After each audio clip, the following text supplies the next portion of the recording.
Yakiriye neza kandi ndashima igihugu cyacu ko kimaze imyaka 55 kikukiye kandi murabona abarundi bose turi nga tuba muri Amerika ko twanezerewe kandi nkifuriza n'abari mu gihugu n'abari mu makambi yuko uyu munsi mukuru ubabera w'amata n'ubuki kandi ubabera w'amahoro.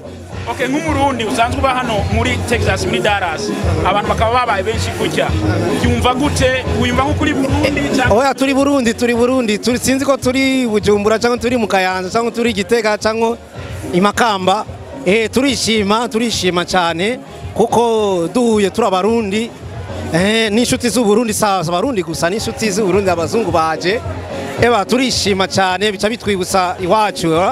Okay, reka ngubaze ikibazo abaswahili bita cha uchokozi. Icyo kibazo mbe ukutaboneka mu muziki w'u Burundi byagenze gute? Oya je ndaboneka nuko mutaraba YouTube.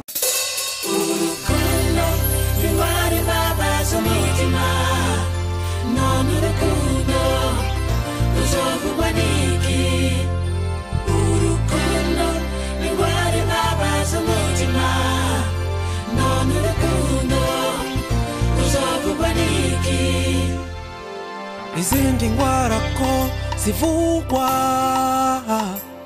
batazivuye nawe ukumva basitoreye umuti wo kuzivura n'uwo kuzifufasa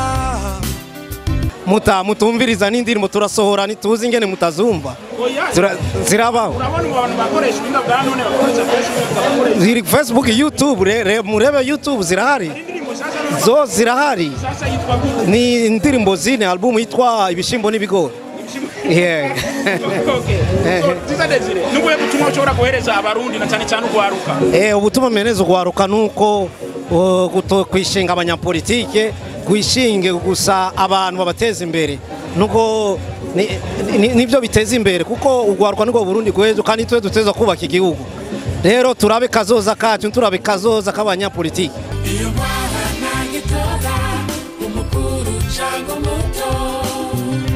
Bose irajyanyira